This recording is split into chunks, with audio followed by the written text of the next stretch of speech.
کیا ماضی میں واقعی کوئی ترقی یافتہ تہذیب موجود تھی؟ کیا اٹلانٹس سٹی حقیقت میں تھا یا افلاطون کے تخیل کا کرشمہ ہے؟ اٹلانٹس سٹی راتوں رات اچانک غائب کیسے ہوا؟ ایک ایسے جزیرے کا تصور کیجئے جہاں بلند و بالا عمارتیں، خوبصورت سڑکیں، تازہ پانی کے جھرنے، منظم نہری نظام، عالیشان محلات، مسلح افواج، مضبوط فصلیں، محنتی اور ذہین لوگ اور نہایت وسیع و عریض ہرے بھرے کھیت تھے۔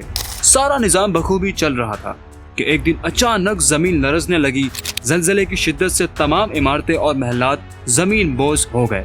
اس کے ساتھ ہی سمندر سے بلند و بالا موجیں اٹھی اور پورے جزیرے کو اپنی لپیٹ میں لے لیا۔ زلزلے کی شدت اتنی زیادہ تھی کہ پورا جزیرہ کسی آتش فشاں کی طرح پھٹ پڑا اور ٹکڑے ٹکڑے ہو کر زیر آب ڈوب گیا۔ اس جزیرے کا وجود اس طرح غائب ہو گیا جیسے وہ وہاں موجود ہی نہیں تھا۔ تو اب یہاں سوال یہ ہے کہ آخر یہ شہر کہاں غائب ہو گیا؟ آئیے جانتے ہیں حق پاکستان کی آج کی اس ویڈیو میں۔ حق پاکستان کے تمام دیکھنے والوں کو السلام علیکم۔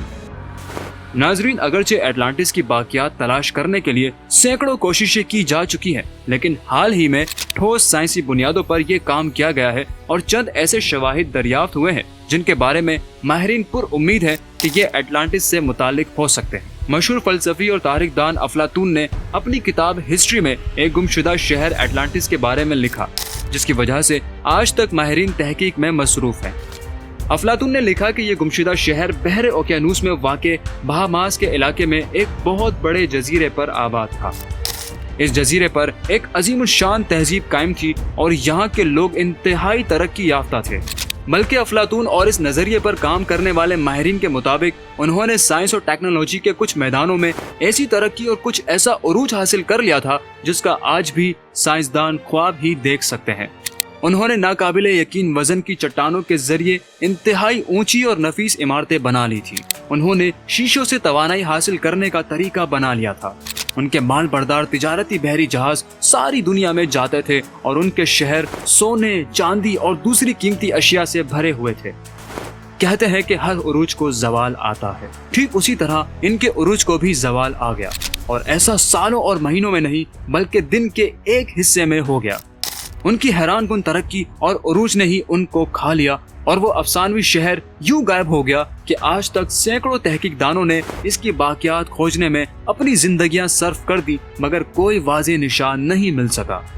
اب یہاں سوال یہ ہے کہ آخر ان پر زوال کیسے آیا؟ ہوا یہ تھا کہ انہوں نے کرسٹلز کی توانائی سے سمندر میں سوئے ہوئے آتش فشاؤں کو چھیڑ دیا تھا۔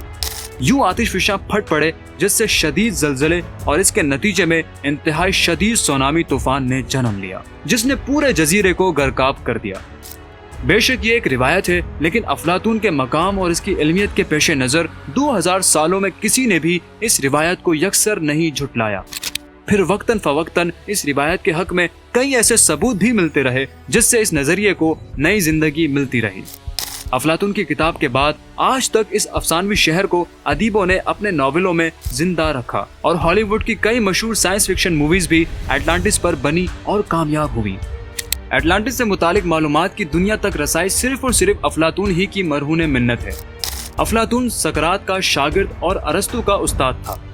مزے کی بات تو یہ ہے کہ اٹلانٹس کے نظریے کو افلاطون کے شاگرد ارسطو نے سرے سے تسلیم ہی نہیں کیا تھا۔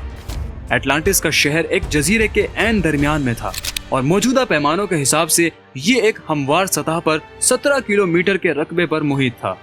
یہ ایک گول دائرے کی شکل میں بنایا گیا تھا۔ مرکزی شہر کے گرد ایک نہر تھی، جس کے بعد زرخیز زمینوں پر مشتمل ایک وسیع جگہ تھی۔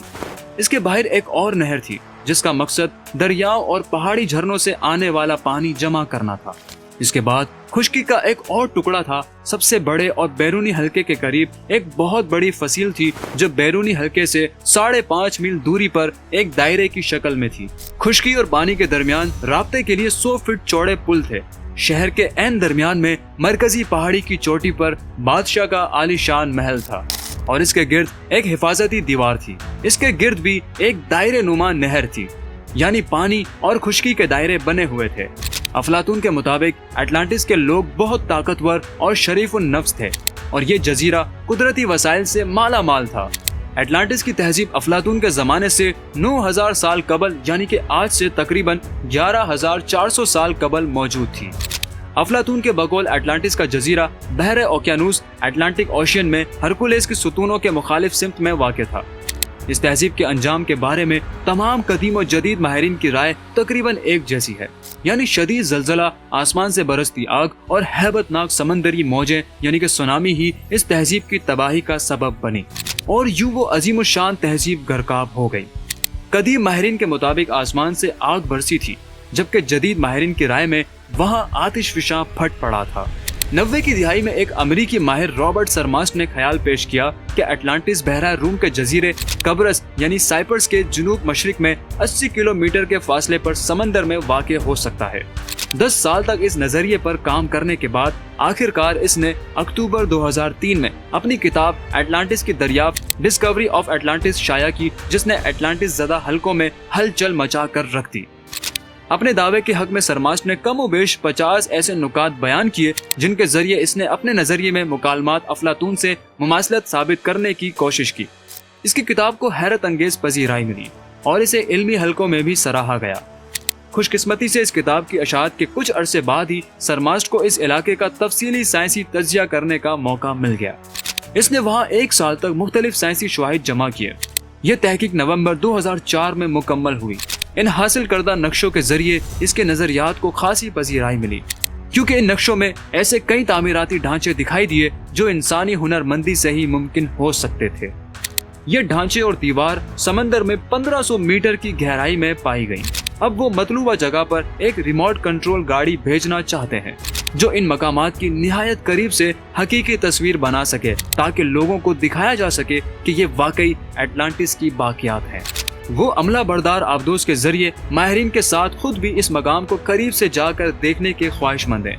उन्हें यकीन है कि फ्यूचर में इस नजरिए की मुकम्मल तस्दीक हो जाएगी। 2001 में फ्रांस की मेडिटेरेनियन यूनिवर्सिटी के डॉक्टर मार्क आंद्रे ने अटलांटिस के मुतवक्के मकाम का एक नया नजरिया पेश किया। उन्होंने कहा कि हरकुलेस के सुतूनों की बिल्कुल सीध में भी एक जजीरा मौजूद था जिसका नाम स्पार्टल था। 12,000 साल कबल जब गुज़िश्ता बर्फानी अहद का खात्मा हुआ तो बर्फ के पिघलने से समंदरों की सतह भी बुलंद होना शुरू हुई और यह जजीरा भी आहिस्ता आहिस्ता पानी की सतह के नीचे चला गया। इस वक्त ये जजीरा सतह समंदर से 60 मीटर नीचे खलीज कैडिज में वाक़े है, जो बहरे ओकियानूस और बहरे रूम के दरमियान वाक़े है। लेकिन ये नजरिया ज्यादा मकबूलियत हासिल न कर सका, क्योंकि अफलातून के मुकालमात में जजीरे की गरकाबी इस तरह नहीं थी। सबसे बड़ा मसला यह है कि आसार कदीमा, अर्जियात, बहरियात और दूसरे साइंसी मैदानों में 100 साल से भी ज्यादा मुद्दत से जारी तहकीक के बावजूद आज तक अटलांटिस का कोई सुराग नहीं मिल सका। हमारे पास कोई एक शहादत भी ऐसी नहीं जिसे हम साइंसी एतबार से ठोस और काबिल कबूल करार दे सकें। लेकिन फिर भी साइंसदानों समेत करोड़ों अफराद को अटलांटिस के वजूद पर यकीन है।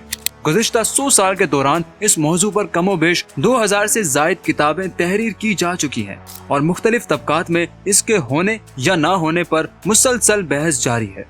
एक अहम सवाल यह है कि आखिर सब लोग अटलांटिस ही को क्यों तलाश कर रहे हैं? क्या गुजरे जमाने की तारीख में सिर्फ अटलांटिस की तहजीब का वजूद था? जरूरी तो नहीं कि समंदर से वाबस्ता हर तहजीब अटलांटिस ही हो। जलजले, सुनामी और आतिशफिशा कुदरत के निज़ाम के हिस्से हैं और अटलांटिस के अलावा भी कई तहजीबें यकीनन उन आफात का शिकार हुई होंगी। कुरान मजीद में कौम नूह और कौम लूत की तबाही का वाज़ेह जिक्र है।